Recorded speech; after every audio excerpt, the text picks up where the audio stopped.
Hello everybody, my name is Eric and welcome to the FAQbook.tv. And this is my first program titled Speaking Tips in a Nutshell.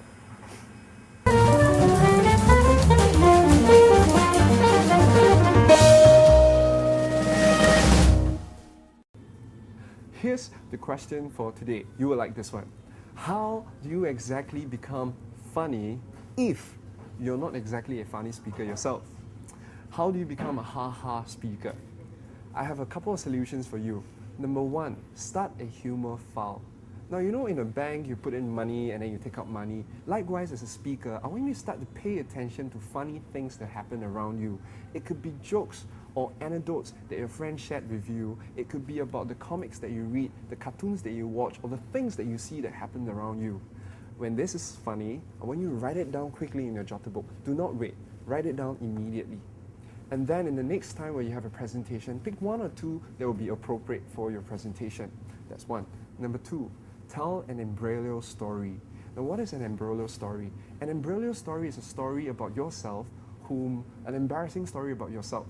So for example, let me share with you one that happened to me recently. Now, I was teaching in front of about 50 students in NUS, and then I was holding a speaker mic, and I went to the bathroom to pee. And then when I got back into the whole entire room of 50 students and the teachers start bursting in laughter. And then I was wondering, why do they laugh? And then I realized something. One of the students said, Eric, you forgot to switch off your cordless mic. We kind of hear everything that you've done in the toilet, including the whole after the peeing. So that was extremely embarrassing for me. But I realized that each time I relate the story to my audience, they laugh. And you see, the reason why it worked is because number one, it's self-depreciating. The joke is on me, and so people laugh, right? Because it's a laughter of relief. The second thing is that it actually kind of shows your audience that you take yourself really easily, and that makes you more approachable to your audience.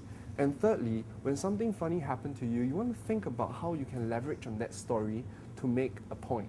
So one of the points that I use in this story, it's about learning how to get yourself prepared, so that you don't have situations like this happening to you. All right, moving on to the third point. You want to start to look at the funny side of things.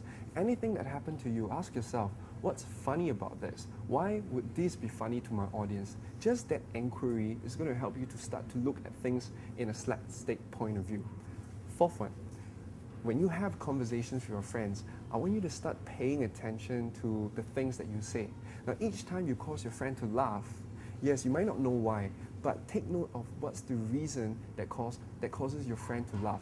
Write it down. Write down the punchline. Ask your friend, what did I just say that make it so funny?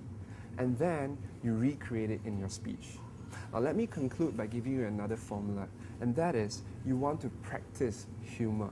So the next time you have a humor line, a joke, an anecdote, or something that is funny that you see, test it out with your friends. Do not tell your friends that a joke is coming. Just pretend that it's part of the conversation and say something like, hey, by the way, I want to tell you something. And then you tell the joke or you tell that funny thing. And then see how your friends respond. And this is how you calibrate the humor. So have fun being a ha-ha speaker. Let me assure you that you do not need to be a comedian to be funny, as long as you follow the formulas, the tips that I just shared with you. That's all I have for you. I'll see you in the next episode.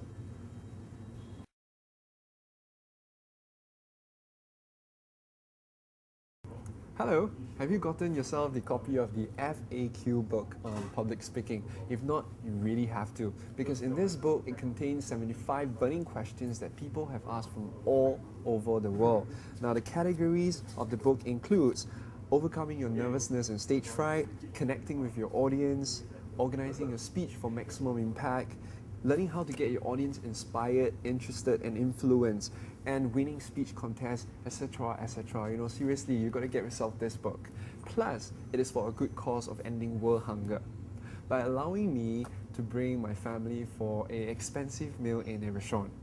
Okay, so seriously, don't speak without